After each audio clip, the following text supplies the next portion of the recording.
Kuhle masosha kuhle. Igama lami nduMnokwanda Ndlela. Ndiwabonile Amandla Enkolo Yakwantu. Masosha ndizofakazela insebenzo tatu Lezwe aye wasiphakamisela yona before siye kuphumleni insebenzo yephepha. Wathi masithathe iphepha ubhale into oyifunayo and then eliphephe wathi silinyathele. Ndaye ndabhala izinto ezindini ngoba emsebenzini ngo-August ku-allocatewa i-bonuses and i-increase. So ndabhala uba okay, even though bebeniphile i-increase ngoJanuary ebonakalayo, so xa kuphiwa abanye abantu futhi ngo-August nami bandiphi. And then ndabhala uba i-performance bonus abazonipha yona kulo nyaka funeka ihluke ingafani nabaqhela ukunipha yona. Nyani masosha xa nivele kuphumleni nge-1st zika-August ndafumana ileta. Nyani kule leta increase bebeniphile and then i-performance bonus bebeniphe yona ibinhle kakhulu azange ndayifumana before. Ndithanda ukubonga masosha. So ngendlela obubhale ngayo ephepheni kwenzekile. Andiva mholi? Ngendlela obhale ngayo ephepheni kwenzekile. Kwenzeke ngale ndlela utholile i-salary increase. Ndiyifumene mholi. Wathola i-bonus. And i-bonus uthe ayingabile ejwayelekile.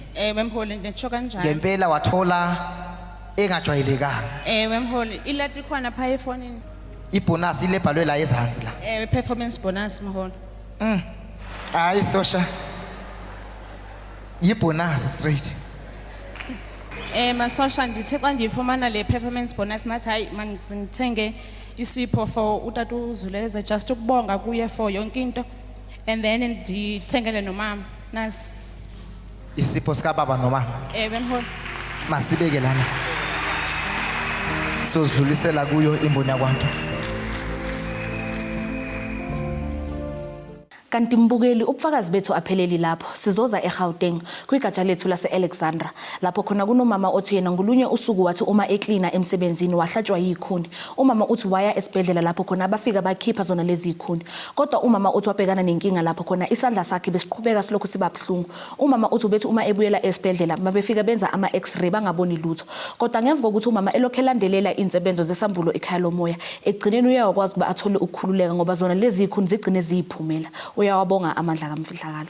Sizosuka eGauteng siye emazweni kwigatsha lethu lase-Newcastle lapho khona kunomama othi yena bebebhekane nenkinga ekhayeni lakhe lapho khona kungekho lutho olulungayo kanti futhi bebeqaphela ukuba ukudla bokungayiqedi inyanga kodwa ngemva kokuthi umama elokhu elandelela insebenzo zesambulo ekhaya lomoya uyawabamba umlingo wamasent amaningi. Umama uyakholelwa ukuba ngokubambeka kwanalomlingo kukhona ukukhanya okuzovela empilweni yakhe. Bayawabonga amandla kamfihlakalo. Sizosuka emazweni siye e-Eastern Cape kwigatsha lethu lakwaZakhele lapho khona kunomama othi yena ubeye kwabo eyokwenza umsebenzi wabantu abadala.